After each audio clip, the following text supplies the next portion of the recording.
What is going on, everybody? Welcome back to the channel. So yesterday we did indeed look at the lovely Pagani Utopia, but we also got another car in the Elite Bundle, the lovely Zenvo TSR-S, which honestly I did not know much about this vehicle. Like, haven't really seen much about this thing anywhere. Also, have never seen one in real life, so can't really judge the way that it looks there. But I do think we can all agree, though, it's definitely a pretty dope looking car. I love the way that wing looks. Also seeing photos of this on the actual Zenvo website. It looks like the entire wing like actually moves, probably for like, downforce and stuff like that and aerodynamics and all that. But for me, guys, I'm probably going to have to go with an actual solid red color on this, or even something like that. I kind of like the white and like the blue going around it. Looks kind of dope. But let's go with the red one here, because with the customization you can actually do to it, you can have like the Zenvo livery. Look at that. That looks so dope. So you have that one, then we also have this one. What does that change on the front, though? So you have that one, then we have this. I'll go with 4. Moving over to the front bumpers, we have 19 other ones. That's a lot of them. Looks like it changes that piece. Then we have that one. See, I really don't know why they actually do this with the bumpers and stuff, because you can tell each one changes like a small piece of it. And then afterwards, it basically has like the exact same thing in them for each one, adding each part to it, then changing one part of it. And I really don't know where I'm going with this. But nonetheless, though, I do say a lot of the bumpers look pretty dope. For me, guys, I'm probably going to have to leave this thing stock. Like, I really don't customize that kind of stuff like that. Let's move over to the front fenders, though. Okay, so you can wide body the Zenvo just like the Utopia. Funnily enough, it doesn't actually look bad. What does that do? Oh, it adds another piece on the bottom down there. Okay. That actually looks kind of dope. And also, the best thing about it, they have definitely got the fitment down on these cars. That looks so much better than some of the old ones. I am so glad they actually did that correctly. Moving over to the rims now, so let's check these out, or the wheels, rims, tomato, tomato. So those are the ones it came with. Ooh, look at those. Those are sweet. And then we have, oh, what is that? That's forged carbon. That is legit forged carbon. That looks so dope. I remember seeing this on the Performante, and man, that is just so dope. I love that. Or we can have chrome rims, said no one ever. And then after that, guys, should I keep the yellow calipers, or should I maybe do something like white on there? Looks kind of dope with the red. Moving over to the mirrors, it makes the entire bottom part carbon fiber. Gotta go with that. We gotta have the carbon, bro. We can't not have the carbon fiber. Then we have, oh, that adds Zenvo to the side of it. Oh, look at that. That's dope. It says on like the side similar to the front. I might as well do it. We got to know what car this is, right? Then we have this one, which does make the back end also like a wide body, adding an extra piece down there similar to the front of it. Kind of like how they did that. Not going to add like the wide body kit to it. Man, look at those rims, bro. Those rims look so dope. Moving over to the rear wing, so we have this one. Oh, it paints it. Okay, that's cool. And you can see the letters. I'm not gonna try to pronounce whatever that says. Then we have the black one. Oh, that does add the red part to the top of the car. And then, oh. See, that looks kind of weird. You gotta have the big wing on there, bro. You have to.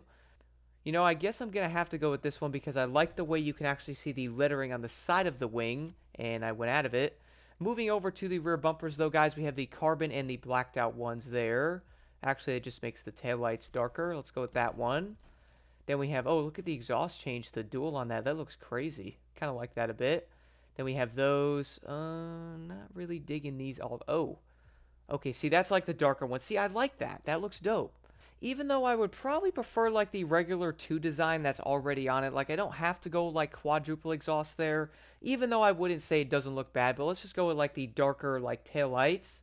Moving over to the interior color, so it's red on red. Not the biggest fan of that. I feel like red on red doesn't look that great. What about blue on red? Okay, that actually looks kind of sweet. I'm not even gonna lie. We gotta go with the blue on red. Can't change any of it. Then again, the entire inside of the car is carbon, so why would you want to change it? Look at the interior detail. And I have to say this right off the bat, though. I have to give Ivory Tower credit. Like, the detail of the Zenvo and the Utopia, just wow. Honestly, lost for words on how great these cars actually look. Nonetheless, though, guys, we have to go do an outside look of the lovely Zenvo and take this thing on a test drive. And also, let's jump into a race with it. So spawning outside here with the outside look of the Zenvo, guys, the first thing I actually noticed with this car is hitting the brake, the entire rear spoiler moves, which is dope.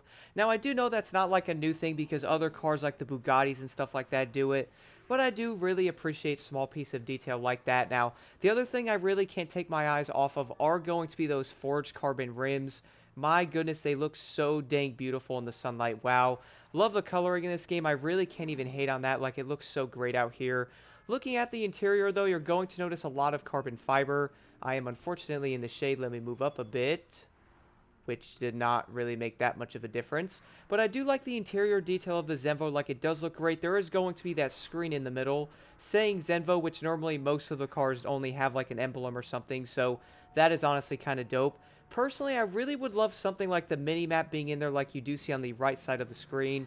Probably isn't going to happen, but hey, I guess we can dream. Now right here though, guys, you see the gear indicator in the middle, which I love how bright that is. You can also see how clear like the RPM reader is, which does go up there. And also the car is going to be in kilometers an hour, which does make sense because I do think, could be wrong here, is this car based in like Britain or something like that, like based in the UK? Luckily, having Google at our fingertips though, I did find that it's going to be in Denmark, which is honestly pretty incredible. Would love to visit some of these factories in real life, even like the Bugatti one. That would be crazy to actually see some of that stuff. But nonetheless, guys, I do say the Zenvo is going to be a pretty dope and unique looking vehicle. Are players going to be picking this thing over the Utopia? Well, I really can't say for sure. I feel like the Utopia is a unique vehicle by itself. Like, can't really compare a V12 to this thing. That thing is a bit different. And it's also going to be a Pagani, for that matter, a brand new one, which is going to be crazy even having that car in here. And I have actually heard, whoa, what in the world? That was exactly what I did see on, like, the photo on the website. That is so dope. That's crazy, bro, that it does that. Let me actually, go past this and go around like a sharper turn over here and see that. That is so dope.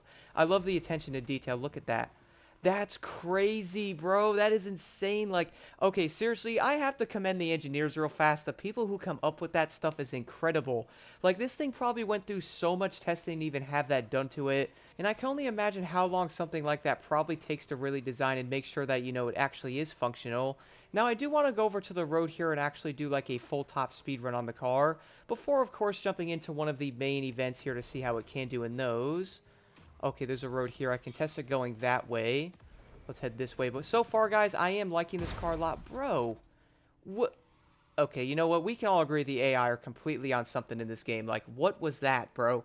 What kind of turn was that? Seriously. All right, let me speed up a bit here. And let me see. Okay, so 6 gears, so it's a 7-speed like the Utopia. This thing is apparently like a regular paddle shifter, not a manual, from what I saw. And I can't drive. Well, there goes a pretty bad top speed run, if I do say so myself.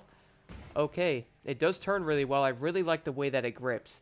The grip on this car is actually pretty insane. I might have to adjust my pro settings on it, because I don't think I have even touched them yet. Let me see real quick, though. So 280 there. Okay, so 295 miles an hour. So the top speed on this car is going to be identical to the Utopia. That's kind of odd, but also kind of makes sense.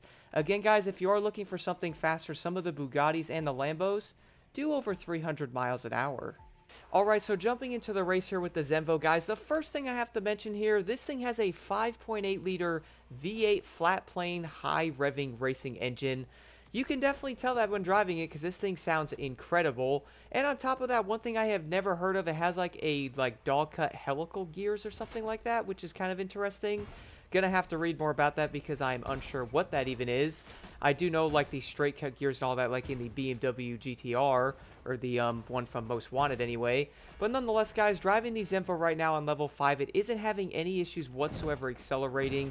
And my goodness, though, the handling on this car does seem to be pretty dang awesome. Would I actually pick this thing over something like the Utopia because, you know, it's an elite bundle? A lot of players might look and go, you know what, maybe I should test out the Utopia, see if I like it, then jump into something like the Zenvo and test that thing out. And I would say right now, guys, I feel like both cars are going to be good in their own aspects. They both are 7 speeds. They both pretty much handle very similar. Then I would say this might sound a bit insane, but I feel like the stability on both cars is also similar. Like, I'm not seeing like a crazy difference with them. I'm not looking at them going, yeah, this car is awful. I like that one more. Like, I don't like the way this car handles. I would say both of them are pretty decent. And I do think a lot of players are most likely going to like both of them. Even though in some ways I feel like this car kind of feels like it's really sticky, whereas like the Utopia sometimes almost feels like it might actually slide out, or it might not feel that stable, even though that it actually is that stable. And I do feel like the Zenvo almost gives you like that feeling that it is pretty much a race car. Like, in some ways, this might sound kind of insane, but it legit feels like the downforce is there and like it is a racing car, or at least it probably could have been in like the racing category. And speaking of this though, I do want to ask you guys a question. Do you think there is too many hypercars, or do you think we get too many hypercars? I do feel like in some ways I'm probably going to be kind of a goofball or leaving like an oddball person here. Can we get more off-road vehicles? Like, my goodness, that would be incredible. Like the Raptor R, even a newer TRX or something like that. I know the concept is in there, but I do feel like in some ways some players might be like, oh look, more hypercars. Don't get me wrong here, I do know for a fact players were asking for the Zenvo since the Crew 2, and I do know people were asking for the Utopia to be added, so I'm glad they did it. And I'm honestly kind of surprised we even got the Utopia. I still don't think that's even in another racing game. I do know the Zenvo might be, but my goodness, a Utopia? That's just insane. And I guess an easy conclusion, what in the world, bro? You all see how wide that car just took that turn? I do feel like they do it on purpose, similar to GTA. I really feel like they do it on purpose. But I guess an easy way to conclude this car, though, is easily going to come down to, well, honestly, just get that bundle. I do know the car is going to be for sale by itself, afterwards once the bundle is gone. And it probably is going to be around 700 to maybe 1.2 million. I don't think it's going to be more than that because that would probably make no sense. And similar to that Utopia video, I am going to run the Scene 4 event in the Zenvo, running an XP magnet to really test this thing out and see how it does in there. Overall, though, guys, I would like to know your thoughts on the Zenvo in the comments below. Is this going to be a car you plan on running, or is it most likely going to collect some dust?